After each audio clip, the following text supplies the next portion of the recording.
ಹೇಳ್ಕೊಳಕ್ಕೆ AI ಬಂದಿದೆ, ನಮ್ಮ ದೇಶ ಎಲ್ಲೋ ಹೋಗುತ್ತೆ ಅಂತ ಮಾತಾಡ್ತಾರೆ. ನಿಜವಾದ ಪರಿಸ್ಥಿತಿ ಏನು ಅಂದ್ರೆ ಇದೆ ನೋಡಿ.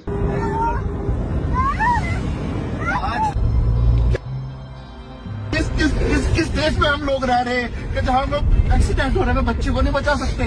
हम क्या बोले? शब्द नहीं है आज शब्द नहीं है बिल्कुल भी। क्या क्या सांसद विधायक आप लोग बनोगे? एक अस्पताल आप दे नहीं पाए मीरापुर को जहाँ इलाज करा सके, बेसिक इलाज मिल सके। ಈ ತರ ಒಂದು ಪರಿಸ್ಥಿತಿ ಯಾವ ತಂದೆಗೂ ಕೂಡ ಬರಬಾರ್ದು. ಇದಕ್ಕೆಲ್ಲ ಕಾರಣ ಇರದೇ ಇರೋ ಆಸ್ಪತ್ರೆಗಳು. ಎಲ್ಲೂ ಕೂಡ 100 ಕಿಲೋಮೀಟರ್ ಮಗುನ ಎತ್ಕೊಂಡು, ನೀವು ನೋಡಿದ್ದೀರಾ ಮೊನ್ನೆ ಒಂದು ವಿಡಿಯೋ ಓಡಾಡ್ತಾ ಇತ್ತು. ಆ 4 ಚಕ್ರದ ಗಾಡಿನ ಇಟ್ಕೊಂಡು ಮಕ್ಕಳು ಆಟಾಡ್ತಾ ಇರ್ತಾರೆ. ಅದ್ರಲ್ಲಿ ಒಂದು ಸಣ್ಣ ಹುಡುಗಂಗೆ, 6 ವರ್ಷದ ಹುಡುಗಂಗೆ ಹೋಗಿ ಗುದ್ದಿರುತ್ತೆ ಗಾಡಿ.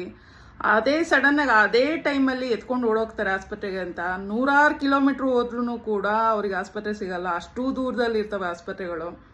ಹೋಗೋ ದಾರಿನಲ್ಲೇ ಪಾಪ ತಂದೆ ಮಡಿಲಲ್ಲೇ ಎತ್ತಾಡಿಸಿ, ಆ ಕೈಗಳಿಂದ ಎತ್ತಾಡಿಸಿದ ಮಡಿಲಲ್ಲೇ ಆ ಹುಡುಗ ಸಾವನ್ನಪ್ಪುತ್ತೆ.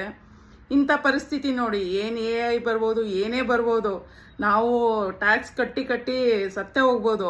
ಆದ್ರೂ ಕೂಡ ಈ ಆಸ್ಪತ್ರೆ ಬೇಸಿಕ್ಕು. ಎಷ್ಟೋ ಹಳ್ಳಿಗಳಲ್ಲಿ ಈಗಲೂ ಕೂಡ ಆಸ್ಪತ್ರೆ ಇಲ್ಲ ಅಂದರೆ ವಿಪರ್ಯಾಸ ಅಂತಲೇ ಹೇಳ್ಬೇಕು.